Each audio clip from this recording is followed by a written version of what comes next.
了半年，我们的易拉罐又回来了，并且从这么大变成了这么大，让我着实薅了一把资本主义羊毛。今年年初的时候，我们拖着我们的小房车去死亡谷的时候，因为后窗户忘关了，这一路颠得稀碎。为了不在死亡谷死亡呢，我在大冷天补了3个小时的窗户。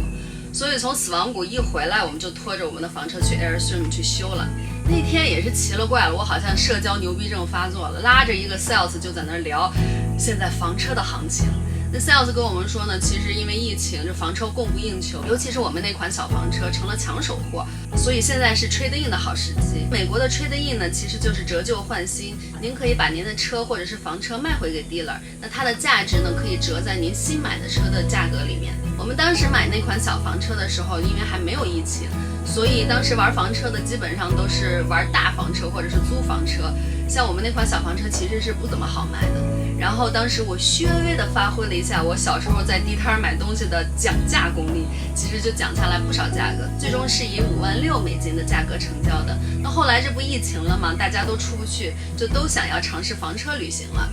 那我们那款小房车对于新手来说比较好上手，所以就成为了畅销款。所以他trade in给我的价格是65,000，也就是说我那个房车开了4年，不仅1分钱没花，还倒赚9000。然后那个 sales 还说，如果我同意trade in的话，那今天修玻璃的这1000块钱就全给我免了。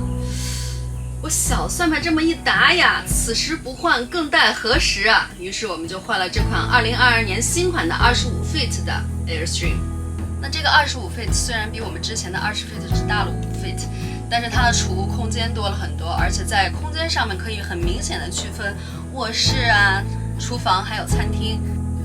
另外还有几点我特别喜欢，首先呢，它是有干湿分离的卫生间，这和我们之前厕所和淋浴在一起就方便很多。它的淋浴间是长这个样子的，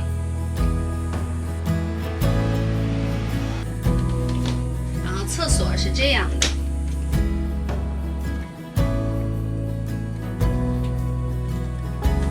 我觉得 Airstream 它做的很贴心的一点是，在你洗澡的时候，它设置了一个帘子，然后另外这边它也设置了一个帘子，然后把这个门一打开，把2个帘子一拉，其实它就变成了一个连通了一个大的卫生间，不仅做到了空间的有效利用，还非常的有私密性。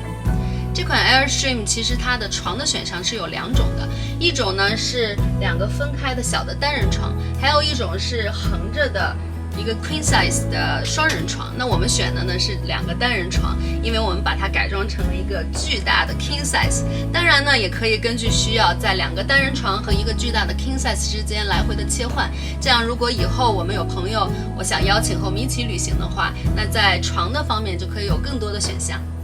这个就是原本 twin 的样子，这个就是把架子架上变成一个大床的样子。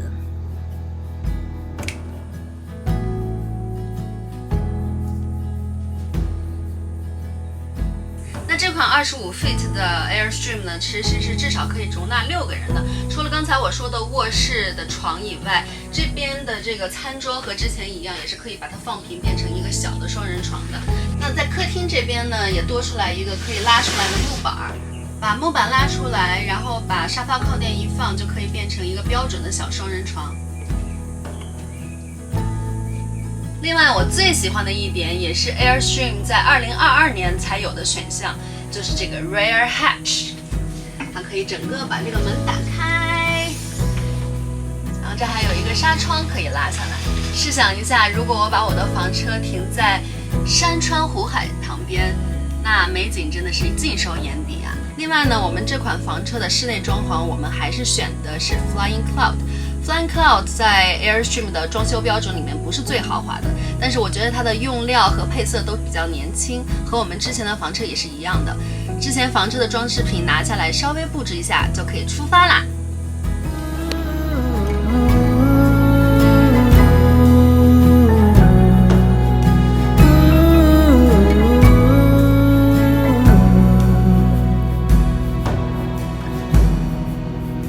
It's been so long, I know, but I'm finally coming home.